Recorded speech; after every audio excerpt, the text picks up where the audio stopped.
Ever wonder what separates like the average person from, say, a rock legend or like a tech giant? You know Yeah. what I mean? Like what's the secret formula for that kind of outlier success? Well, it's not just about being like a workaholic with a crazy high IQ. Right. In this deep dive, we're going to be cracking open Malcolm Gladwell's Outliers to uncover like the surprising factors that really make a difference. Get ready for some serious aha moments. Ooh, okay, you got my attention. Yeah. Where do we even begin to like unravel this whole mystery? Well, Gladwell kicks things off with a concept that he calls the 10,000-hour rule. Okay. And he argues that to achieve mastery in any field, you need a massive amount of dedicated practice. Okay. We're talking 10,000 hours. That's like 5 years of your life, 40 hours a week dedicated to one specific skill. 5 years. That's intense. But I guess it makes sense. Nobody becomes like a world-class musician or athlete overnight. Does he give any like examples of this in action? Oh, absolutely. Take the Beatles, for instance. You know, those iconic musicians who revolutionized pop music? Yeah. Well, before they were selling out stadiums, they were slogging it out in Hamburg, Germany. Hamburg, what were they doing there? Playing gigs night after night, sometimes for 8 hours straight. Wow. Hundreds of gigs honing their skills and developing a level of synergy most bands can only dream of. That grueling experience was their 10,000 hours. So it's not just raw talent. It's about putting in the time and, importantly, having the opportunity to do so. Do you think that's a fair takeaway? Exactly. Gladwell makes a similar point with Bill Joy, a legendary software programmer. He got his 10,000 hours because his school in 1968 had something incredibly rare, a computer terminal. Wow. He was able to program day in and day out, while most people his age hadn't even seen a computer. Yeah, it makes you wonder how many brilliant minds are out there who never get that kind of chance. Speaking of brilliant minds, Gladwell then dives into this whole section about geniuses, and what he says about IQ might surprise you. That's right. He challenges the idea that a high IQ automatically guarantees success. He uses the example of Christopher Langan, a man with an IQ of around 200. 200. That's off the charts. So this guy must have been wildly successful, right? What did he achieve? Well, despite his incredible intelligence, Langan struggled to find the kind of success you might expect. He even dropped out of college. Gladwell attributes this to a lack of what he calls practical intelligence. Intelligence, what does it even mean? It's the ability to navigate social situations, to understand people, and to get them to help you achieve your goals.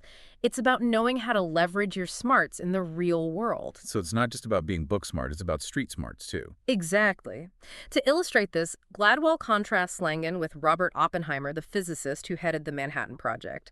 Now, Oppenheimer was incredibly intelligent as well, but he also had this incredible social savvy. Wait, wasn't Oppenheimer the guy who tried to poison his tutor in college? He did indeed, and yet he still managed to rise to the top of his field, leading one of the most significant scientific endeavors in history. He had a knack for persuasion, getting people to buy into his vision. That social intelligence was arguably as important as his scientific brilliance. So it sounds like Gladwell is saying you need both types of intelligence to truly excel. Absolutely. Okay, so we've got 10,000 hours of practice and a healthy dose of both intellectual and practical intelligence. What's the next ingredient in Gladwell's recipe for outlier success? Well, this is where he introduces us to Joe Flom, a lawyer who co-founded the mega successful firm Skadden Arps. Okay. And he breaks down Flom's success into 3 key lessons that might surprise you. All right, let's unpack these lessons. Lesson number 1 is all about timing. Gladwell argues that being born in a demographic trough can be a huge advantage. A demographic trough, what does that even mean? It means being part of a smaller generation where there's less competition for jobs, education, and resources. Joe Flom, for example, was part of a generation that benefited from this phenomenon. Families were having fewer children during the Depression, which meant less competition for him down the line. So he had smaller class sizes, more attention from teachers, and faced fewer applicants when it came time for college and jobs. Exactly. It's like having a hidden advantage right from the start. Yeah. Okay, so good timing gave Joe Flom a leg up. What's lesson number 2? This one focuses on the importance of a strong work ethic. Gladwell highlights how Flom's parents, who were Jewish immigrants working in the garment industry, instilled in him the values of hard work, persistence, and seizing opportunities. So his background prepared him for the hustle and grind of building a successful law firm. Precisely. The garment industry was all about maximizing what you had and outworking the competition. Those lessons clearly stuck with Flom. Okay, so we've got good timing and a killer work ethic. What's the third lesson that propelled Joe Flom to success? This one might seem counterintuitive, but it's about the benefit of specializing in an undesirable field. Wait, how can specializing in something undesirable be a good thing? That doesn't make sense. Well, at the time, Flom specialized in hostile takeovers. Mm-hmm. It was seen as this aggressive, almost taboo area of law. Established law firms wanted nothing to do with it. So he found a niche that no one else wanted. Exactly. He became the go-to guy for this type of work. And when hostile takeovers eventually became commonplace, guess who was perfectly positioned to dominate the field? Joe Flom. It's like that saying, one man's trash is another man's treasure, right? That's a great analogy. It's about seeing potential where others see only problems. And that reminds me of the point Gladwell made about Bill Gates getting to program on that computer terminal in the middle of the night. It wasn't ideal, but it gave him an edge. So Gladwell is saying those less desirable, often overlooked opportunities can be the most valuable ones. That's a really insightful observation. It's about being open to possibilities that others might dismiss. But it's not just about recognizing those opportunities. It's about having the work ethic and skill to turn them into something extraordinary. This is giving me a whole new perspective on how to approach my career.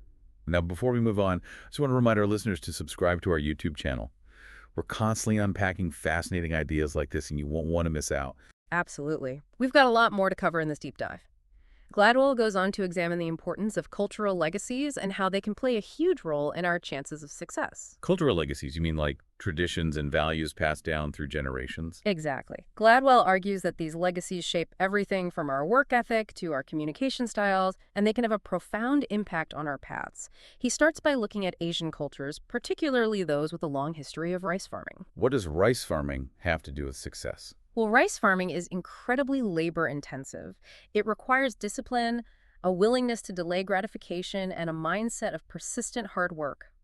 Gladwell suggests that these qualities cultivated over centuries have translated into a strong work ethic that benefits Asians in fields like academics. So their cultural background gives them a built-in advantage. In a way, yes. He compares this to Western cultures, which haven't historically had the same level of intense agricultural labor.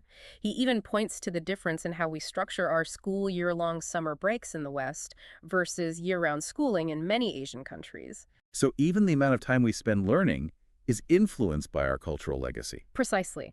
And did you know there are other fascinating cultural influences at play that can shape our success? We explore these in depth on our YouTube channel. Subscribe now to join us. Subscribe now back to Cultural Legacies. Does Gladwell only talk about Asian cultures? No, he also explores cultural legacies from other parts of the world, including his own Jamaican heritage.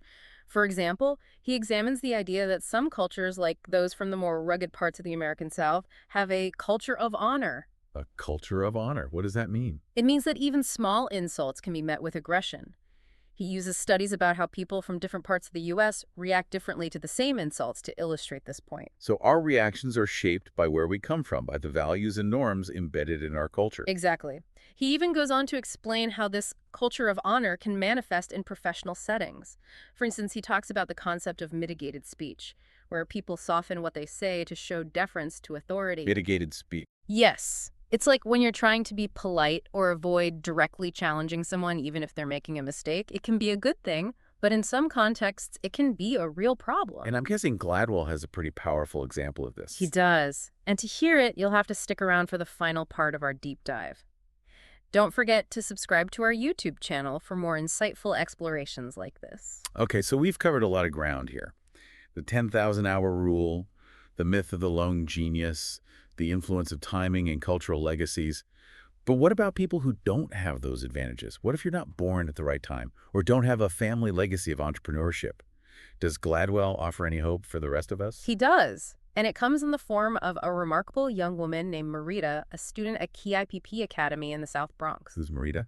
And what's so special about KIPP Academy? So who is Marita and what's so special about KIPP Academy? KIPP is a charter school known for its incredibly high achievement among low-income students. And Marita comes from a single-parent home, lives in a one-bedroom apartment with her family, and her mom never went to college. Wow. So she doesn't have all those advantages that we've been talking about, right? Yeah. But KIPP gives her something incredibly valuable.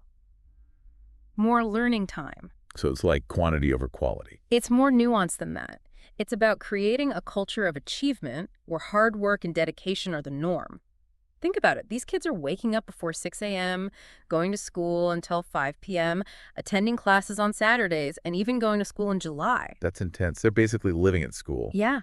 And that extra time allows teachers to really delve into the material, to create those aha moments for students who might otherwise fall behind.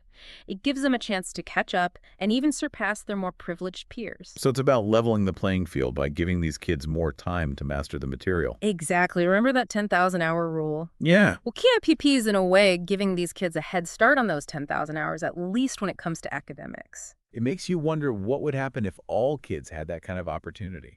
Gladwell asks the same question. He sees Marita's story as a powerful example of how we can create more outliers by providing the right opportunities. So in a way, KIPP is like those computer terminals that Bill Joy and Bill Gates had access to. It's a rare opportunity that gives these kids an edge. That's a brilliant connection. It's about recognizing that talent is everywhere, but opportunity isn't.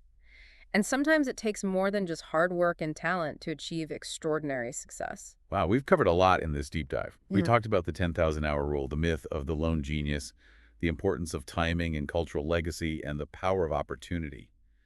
What's the big takeaway here? What does this all mean for us? Well, Gladwell is ultimately arguing that success isn't a solo act. It's about understanding the hidden advantages and opportunities that shape our paths. And it's about recognizing that even those who seem like extraordinary outliers are in many ways products of their environments and circumstances. Like that old saying, it takes a village, right? Exactly. And to really understand how all these pieces fit together, the history, the culture, the chance encounters, I highly recommend checking out Outliers by Malcolm Gladwell. It's a fascinating read. This deep dive has definitely given me a lot to think about. It's not just about working hard. It's about understanding the often invisible forces that contribute to success. Yeah. So that's it for this deep dive. Yeah. Thanks for listening. Yeah.